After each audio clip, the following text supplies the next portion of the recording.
Hi, my name's Ben Mitchell and I want to introduce you to some amazing people. People who overcome the odds on a day-to-day basis. People who help those less fortunate than themselves. First, I'm going to introduce you to someone I hold very close to my heart.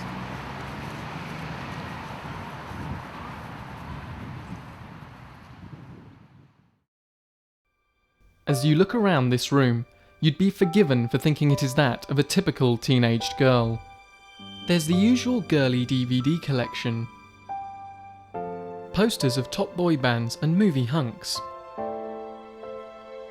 But look a little closer, and you begin to see things you wouldn't expect to find in an ordinary teenage girl's room. The bed can be altered by remote control to suit the user's comfort.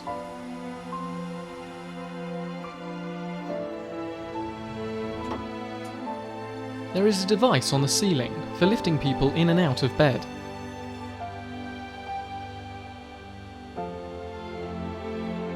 And the back door opens by remote to allow access to the outside world.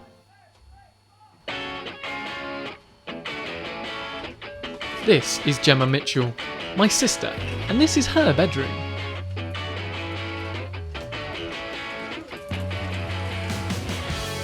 Gemma is in a wheelchair because she suffers from cerebral palsy.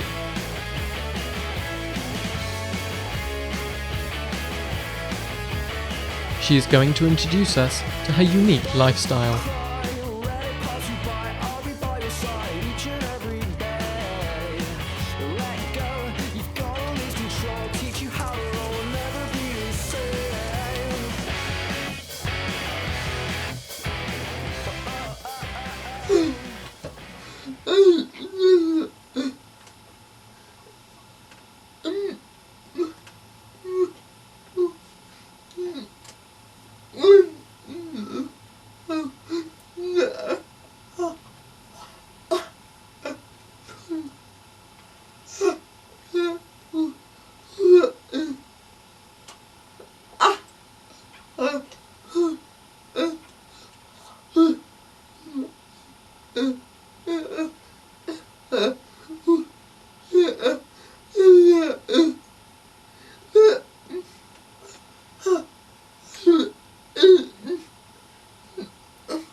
On the 2nd of October 1989, Gemma was born at Boscombe Hospital, and as a result of her umbilical cord being wrapped around her neck, she suffered severe physical disabilities. Her mother, father, and her brother all work hard to ensure the best possible life. But what exactly is athetoid cerebral palsy?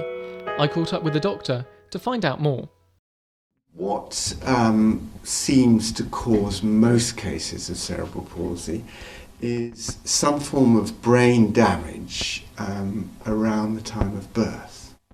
Now that will sometimes be because the brain is starved of oxygen due to a difficult or traumatic birth. It will sometimes be not for any reason that anybody can really identify, but it becomes apparent as the baby develops that the baby's not actually developing normally.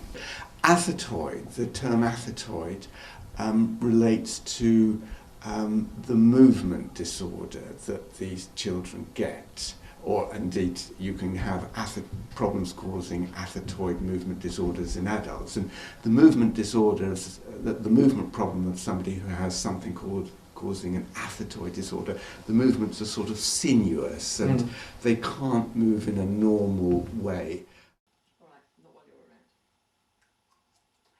Gemma's disability does limit her movements, but it is through mutual cooperation and respect from her, her family, and carers alike that means she is able to do as much as physically possible.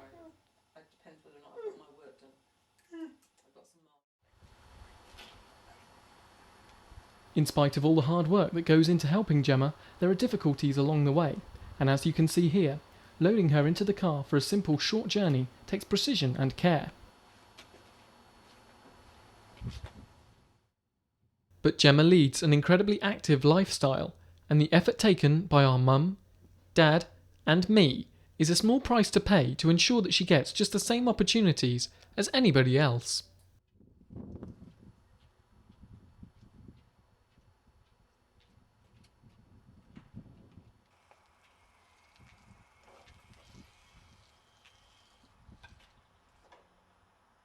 Loading an incredibly heavy electric wheelchair into a car is no easy task either, but with the necessary facilities, plus my experienced routine, mean that we are all able to go out together regularly and with relative ease.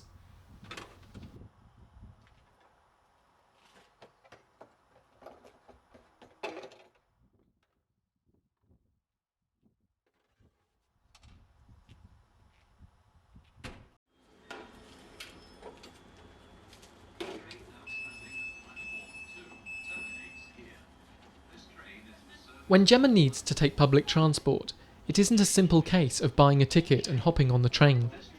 Planning and ensuring that disabled access is freely available must be done in advance, or Gemma could find that she isn't able to reach her intended destination.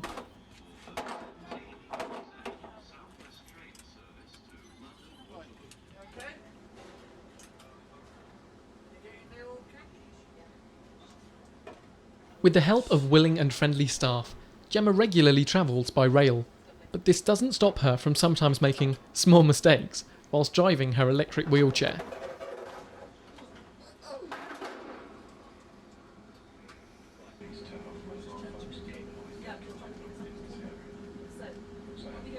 It is just one of many routines that Gemma has developed over the years in her plan to live as independent a life as possible.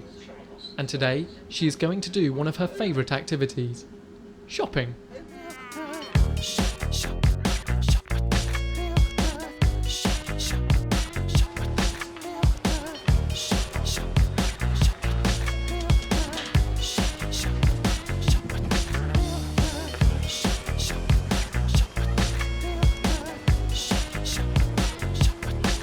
Whilst Gemma enjoyed her trip to the local shopping centre, I took the time to chat with our mother to learn more about Gemma's highly complicated birth.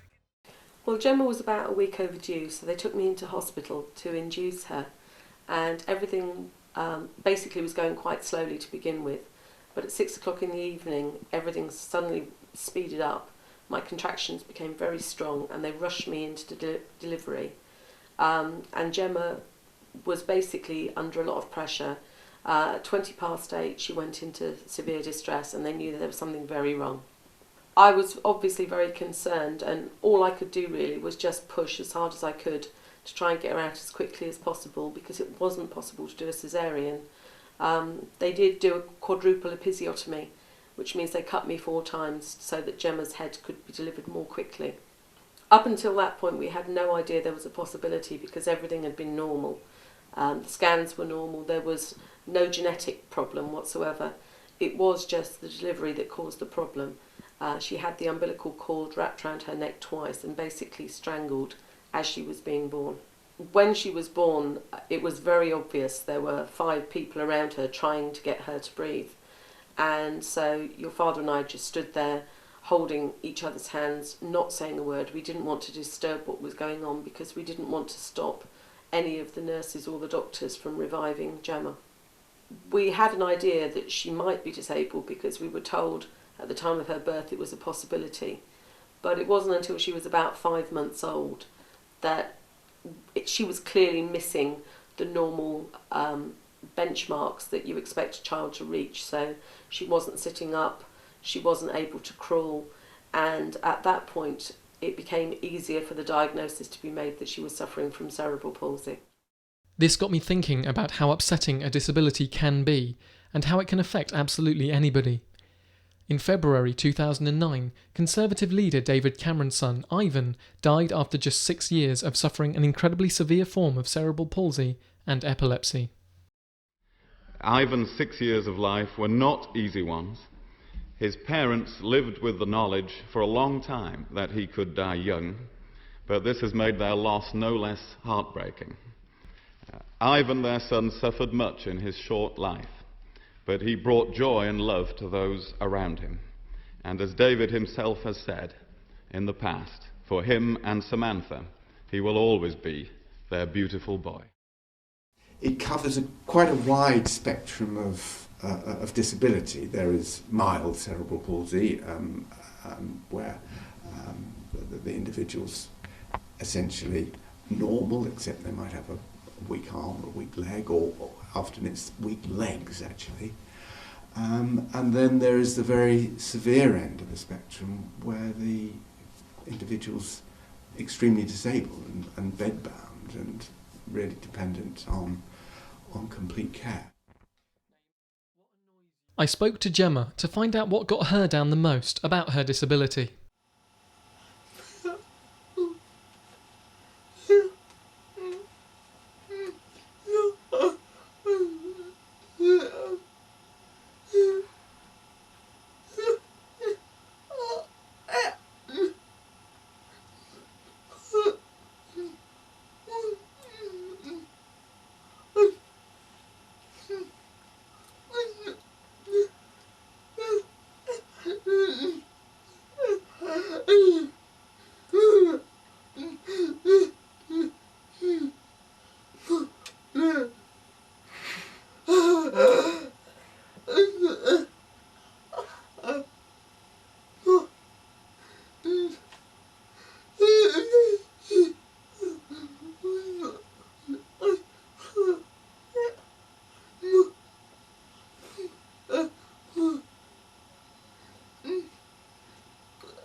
But Gemma lives a very able and happy life.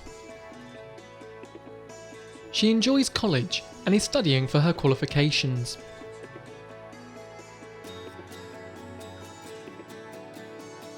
She has an active social life with her friends.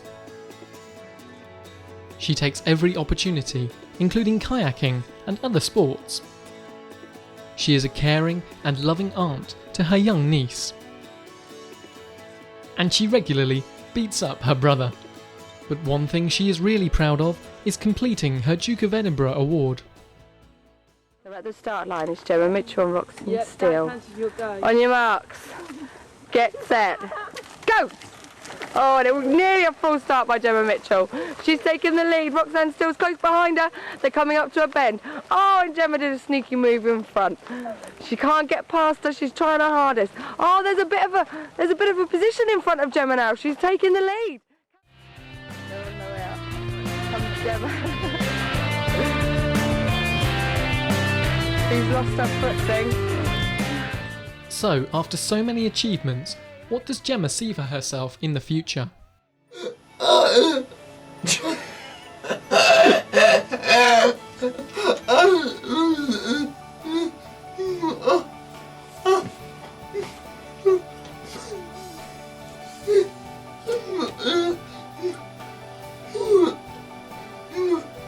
She's just done so much. She's achieved in so many ways. She's been abseiling, rock climbing, she's done water sports, she did the Kielder Challenge, she's been in the Lord Mayor's show. She just throws herself into absolutely everything that she possibly can. From a young, very severely disabled girl to independent woman who doesn't let anything or anyone get her down. And in the perfect way to end this film, Gemma recently went skiing with her friends for the first time.